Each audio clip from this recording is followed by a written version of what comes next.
welcome back to my channel. This is day 2 of 100 days of shawdoing challenge. Let's start.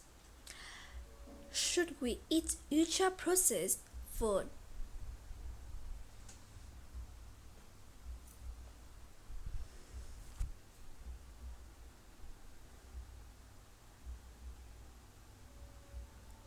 Hello, this is 6-minute English from BBC Learning English. I'm Phil and I'm Peppa. If you have eaten anything today, then it's likely that some of your food was ultra-processed, food containing artificial ingredients like additives and sweeteners. Ultra-processed foods, from sliced bread to chocolate biscuits and crisps. They may taste good, but the bad news is that ultra-processed foods have been linked to poor health. They often contain a lot of sugars and salt, and have been linked to problems like obesity and diabetes. So how can we tell them what food is ultra-processed and what's not?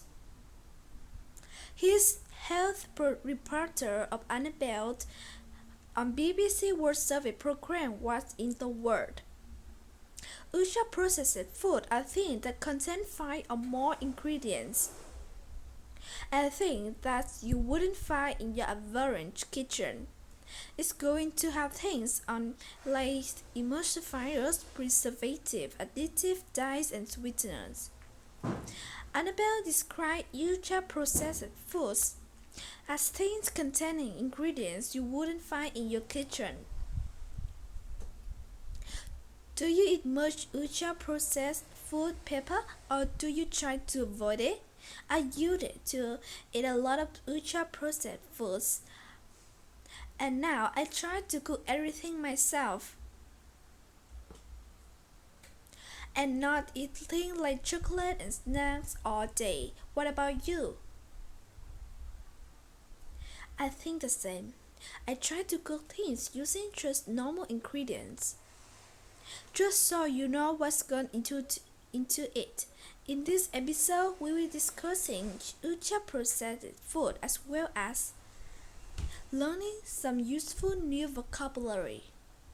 And remember, there is also a quizzes and worksheet available on our website bbclearningenglish.com.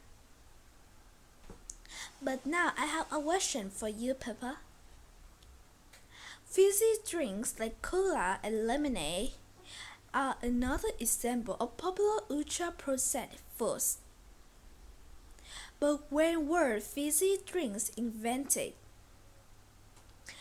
Was it A. 772, B. 1872, or C. 1972?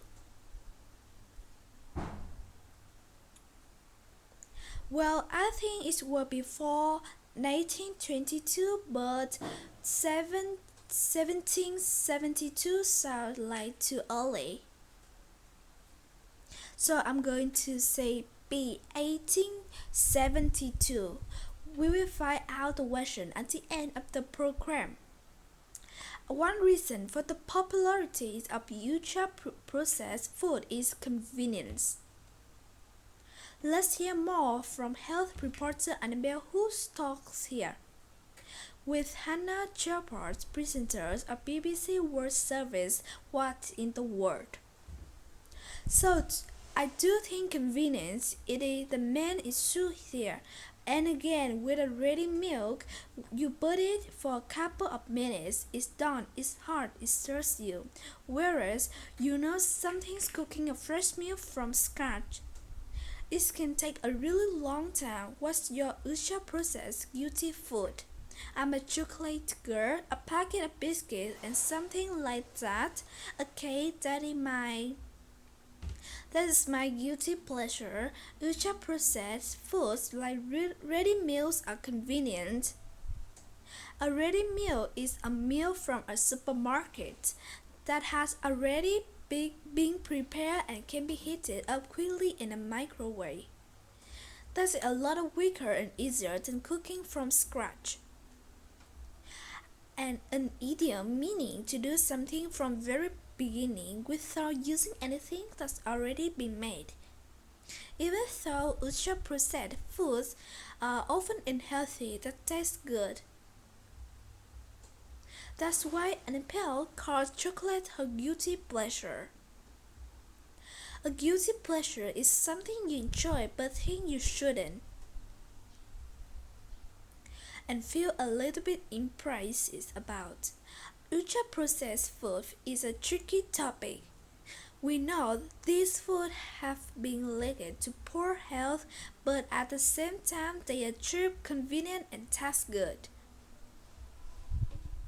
So what should we do? Here's Hannah and Annabelle discussing this for BBC program. What in the world? Is it okay for me to have a packet of crisps once in a while? Should we be cutting ultra-processed foods out of our diet completely? Or is there a way for us to still enjoy them from time to time? I think the best thing to do is just not to panic. Everything is fine in moderation. Hannah asked if it's okay to eat ultra-processed foods once in a while, or from time to time. The phrases "once in a while" and "from time to time" means occasionally, sometimes but not very often. Annabelle replied using the phrase "everything in moderation," which advised us that it is best to avoid too much of anything. That sounds sensible to me, and it also means I won't feel bad about eating chocolate now and then. Okay, Pippa, it's time to reveal the answer to my question. Now, I ask you when fizzy drinks were invented? You said 1820, 1870, 72. I'm afraid the correct answer was 1772. Apparently, carbonated water was used to try to prevent scurvy on sea voyage. Wow, that is amazing. I wouldn't have thought it was that long ago. Right, let's recap a vocabulary we have learned. Starting with ready milk, a meal from a supermarket that has already been prepared so you can heat it up quickly. If you do something from scratch, you do it from very beginning without using anything that's already been made. A guilty pleasure is something you enjoy but feel guilty or embarrassed about because you think you shouldn't do it. The phrase once in a while, from time to time, mean occasionally, not very often. Finally, the phrase everything in moderation is used to advise someone that it's bad to avoid too much of anything. Once again, our 6 minutes up, but if you're hungry for more, head over to our website bbclearningenglish.com. See you in the next video. Bye!